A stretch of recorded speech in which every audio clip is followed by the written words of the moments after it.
Hello నమస్తే అండి. నేను doctor Greeshma, fertility consultant 49 fertility centre Kukatpally. ఈరోజు మనం ఎండోమెట్రియల్ ట్యూబర్క్యులోసిస్ గురించి మాట్లాడుకుందాం.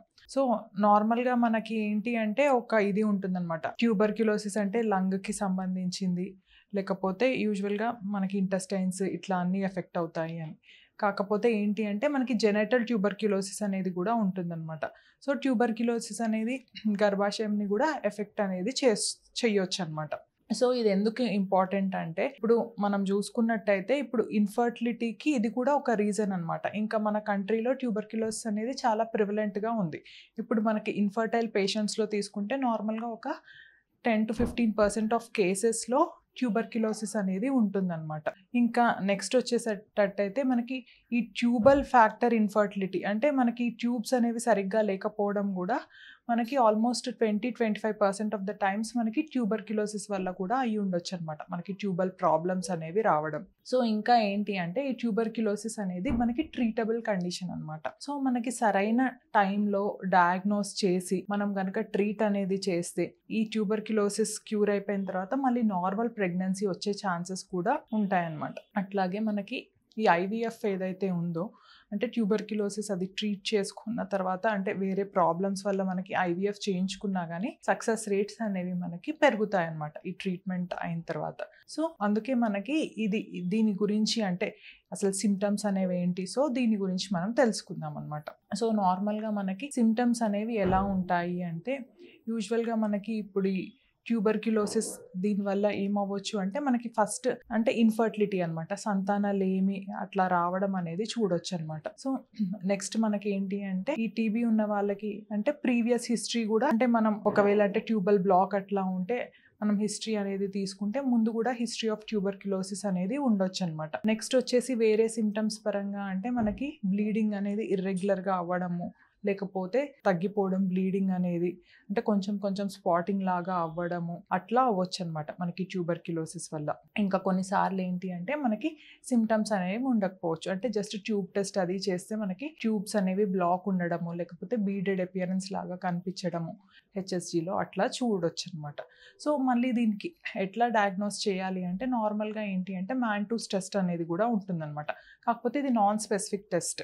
సో, అంటే మనకి ఎవరికైనా ఒక previous history, past history of exposure to TB ఉన్న వాళ్ళకి కూడా ఈ మ్యాన్టూస్ టెస్ట్ అనేది పాజిటివ్ రావచ్చనమాట. సో, ఈ మ్యాన్టూస్ టెస్ట్ అనేది పాజిటివ్ వచ్చినందువల్ల అంటే మనకి ఇట్ జస్ట్ ఇండికేట్స్ ముందు మనకి టీబీ ఎక్స్‌పోజర్ ఉంది అని అర్థం.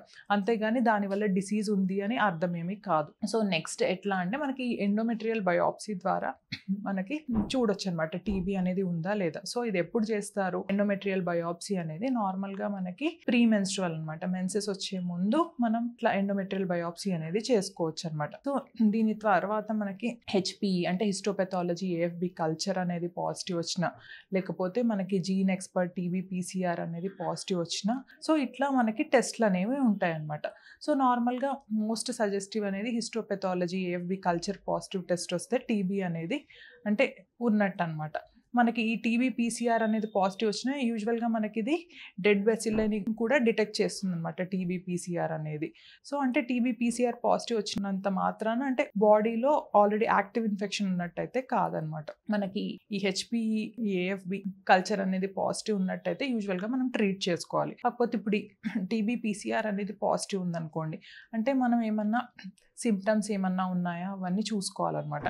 అంటే పేషెంట్కి ఆల్రెడీ వేరే సిమ్టమ్స్ ఏమన్నా ఉన్నాయా, లేకపోతే రికరెంట్ అబార్షన్ హిస్టరీ ఏమన్నా ఉందా, లేకపోతే ఇట్లా ట్యూబల్ బ్లాక్ అట్లా ఏమన్నా ఉందా, లేకపోతే ఆల్రెడీ లాప్రోస్కోపీలో వాళ్ళకి ఆల్రెడీ గ్రాన్యులేషన్స్ ఇట్లా ఏమన్నా కనిపిస్తున్నాయా మొత్తం అడ్హెషన్స్ లాగా. సో, వాటిని బట్టి మనకి ట్రీట్మెంట్ అనేది చూసుకోవాలన్నమాట.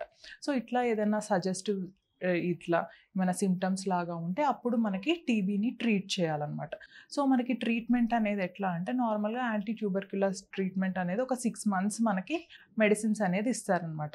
సో, ఈ మెడిసిన్స్ ఇచ్చేటప్పుడు కూడా అంటే లివర్ ఫంక్షన్ టెస్ట్ ఇవన్నీ చూసుకొని దాని ప్రకారం మనకి ఇస్తూ ఉంటారనమాట ఈ మెడిసిన్స్ అనేవి కూడా.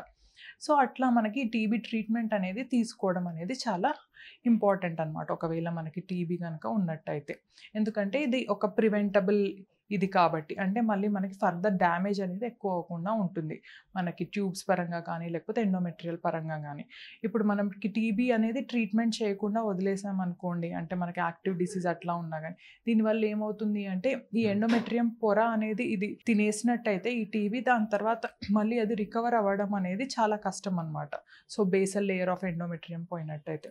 సో అందుకే మనకి ఈ టీబీ గురించి తెలుసుకోవడం, సో ఇట్లా సిమ్టమ్స్ ఎట్లా ఉన్నాయి, సో దానికి డయాగ్నోసిస్ ఎట్లా, ట్రీట్మెంట్ ఎట్లా అనేది మనకి ఇంపార్టెంట్ అనమాట. మనకి ఒక అవగాహన అనేది ఉండడం. Thank you.